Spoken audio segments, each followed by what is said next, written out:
Aqui é o Márcio e vamos conversar um pouquinho sobre a importância das saídas de emergência. Normalmente tem-se vários erros ou equívocos desse conceito e do entendimento sobre saída de emergência. Normalmente a gente tem um conceito de que é uma segunda saída e isso, na verdade, é um erro, porque toda saída, segundo a 9077, a NBR, que dita o requisito de dimensionamento de saída de emergência, e nós temos uma situação que ela fala que todas as saídas sejam usadas como saída de emergência. Na realidade, o conceito até poderia estar certo, mas a norma mesmo fala que todas as saídas devem ser usadas para a saída em caso de uma emergência. Tá? Então, a norma, as normas ou as diretrizes da área de incêndio elas são muito importantes e na parte de conceituação.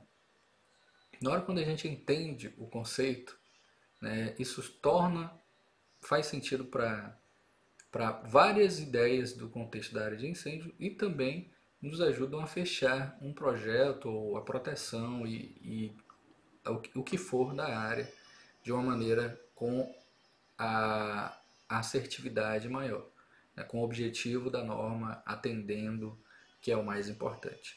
Então vamos lá. Primeira coisa, todas as saídas são necessárias para evacuação, certo? De outra forma, ela não seria uma saída num quesito de que se ela não tem a condição mínima para ser usada. E isso vai o quê? Na realidade, a gente tem situações para determinar isso, que seriam dimensionamentos ou tamanhos mínimos e larguras mínimas para que seja usada como ou considerado como saída de emergência. Normalmente, as mínimas unidades são 80 centímetros para a porta, que é uma unidade de passagem, aquilo que passa seria uma passagem de uma pessoa, o tamanho de uma passagem de uma pessoa, e é considerado no Brasil 0,55 metros ou 55 centímetros, que é a distância aqui do ombro humano, né? Isso aí não para todas as pessoas, mas é a média, né, do ser humano e considerado esse tamanho para dimensionamento padrão. Tá? Uma unidade de passagem e essa unidade de passagem é a quantidade de pessoa também que passa nesse caminho. Então a gente vai ter aí, por exemplo, para cada classificação nós temos uma quantidade de pessoa, né, para sair em um minuto. Aí nós descobrimos então o objetivo da norma de saída de emergência: evacuação ou saída da população de cada pavimento em um minuto. Então a norma ela vai me dar características para eu calcular isso. Por exemplo, num prédio de residencial, nós teríamos aí 100 pessoas passam nesses 55 centímetros em um minuto, tá?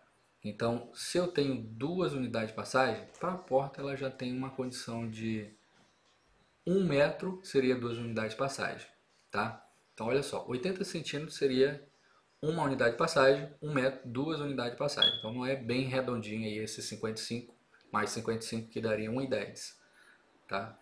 Então, na NBR 9077, nós teríamos 1,10 para corredores e para escadas. E esse até é o tamanho mínimo para a saída, para esse dimensionamento em qualquer condição. Não pode ser usado menos do que isso para corredores e escadas. Ok?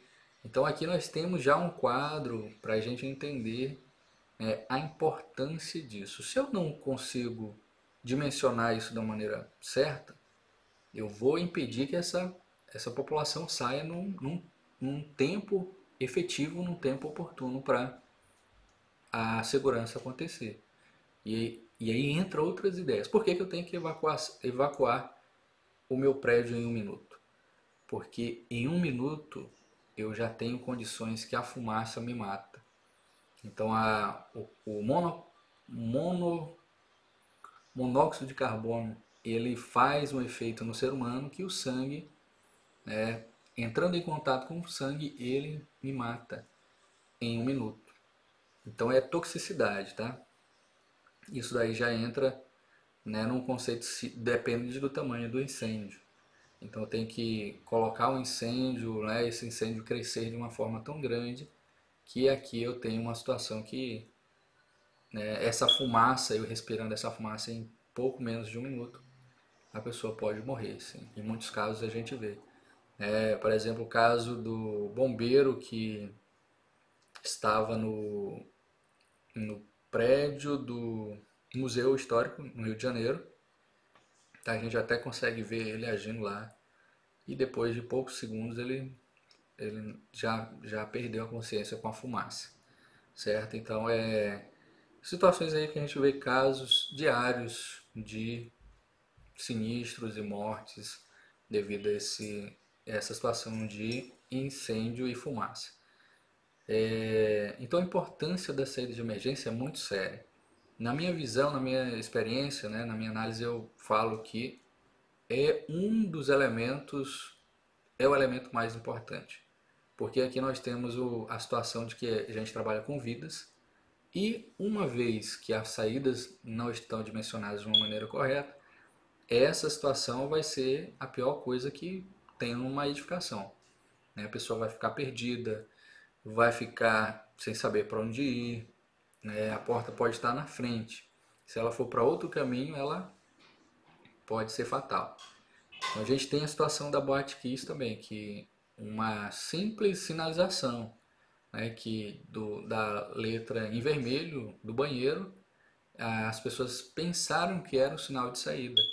E foi, né, pelos históricos, a gente vê que chegava a 1,5 metros de altura a pilha de corpos que foi encontrada no caso da Boate Kiss. Então realmente é uma situação que um simples detalhe, né, faz toda a diferença na proteção contra incêndio. Certo, pessoal? Então deixo aqui essa mensagem para você. Fique esperto com as saídas de emergência. Tá? Eu tentei até colocar os números e o cálculo básico que a gente geralmente faz para dimensionar. E começa com um projeto. Você primeiro precisa entender que é o projeto. Esse projeto com uma inteligência é o que faz a diferença, não é o bombeiro ser o herói, o mestre, né, esse super profissional de chegar e salvar todo mundo, se a edificação não foi planejada para fornecer essa condição, certo? Então é muito importante a saída de emergência, ok? Te agradeço por ter chegado até aqui, né? E também ter aprendido um pouco mais da área. Te peço também para compartilhar essa mensagem, né? Deixar o teu comentário e deixar a tua dúvida, né? A gente está aqui justamente para ajudar a área de incêndios. Até a próxima.